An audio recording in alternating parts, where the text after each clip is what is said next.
নমস্কার বন্ধুরা, রসনালয়ে আপনাদের সবাইকে স্বাগত। আমার আজকের রেসিপি হলো ঝিঙে আলু দিয়ে রুই মাছের ঝোল।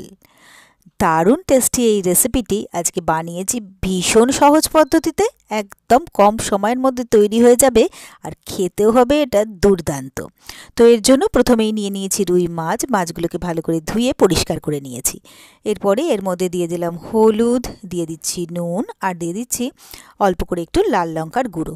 এরপরে এই নুন, হলুদ আর লঙ্কার গুঁড়ো দিয়ে মাছগুলোকে ভালো করে ম্যারিনেট করে নিচ্ছি। তো সব মাছগুলোকে ম্যারিনেট করে নেওয়ার পরে এখানে নিয়ে নিয়েছি আমি লম্বা লম্বা করে ঝিঙে আর আলু কেটে। তো এগুলোকেও ভালো করে ধুয়ে পরিষ্কার করে নিয়েছি। এরপরে গ্যাসে একটা কড়াই বসিয়ে দিয়েছি। কড়াইয়ের মধ্যে দিয়ে দিলাম তেল। তেলটা গরম হয়ে গেলে একে একে নুন হলুদ মাখিয়ে রাখা রুই মাছগুলো তেলের মধ্যে দিয়ে দিলাম মাছগুলোকে ভেজে নেওয়ার জন্য।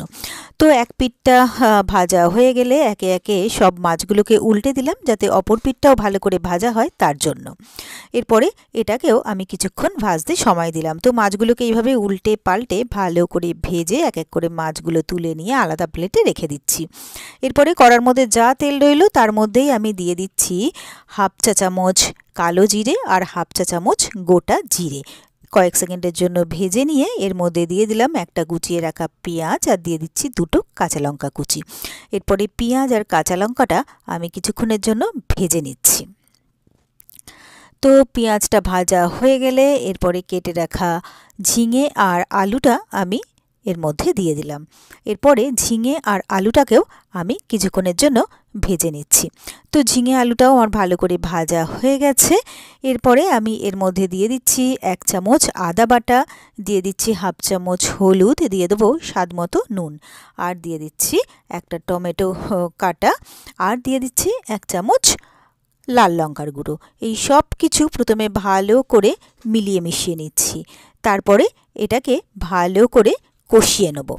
তো সবটাকে আমার ভালোভাবে কষানো হয়ে যাবার পরে এর মধ্যে আমি দিয়ে দিলাম জল। ভালো করে সবটাকে মিলিয়ে মিশিয়ে নিয়ে এটাকে কয়েক মিনিটের জন্য ঢাকা দিয়ে দেবো। তো মিনিট কয়েক পরে ঢাকনাটা খুলে গেলাম, দেখে নিলাম সবজিগুলো আমার হাফ সেদ্ধ হয়ে গেছে। এরপরে আমি যে মাছগুলো ভেজে রেখেছিলাম সেই ভেজে রাখা মাছগুলো আমি এর মধ্যে দিয়ে দিলাম।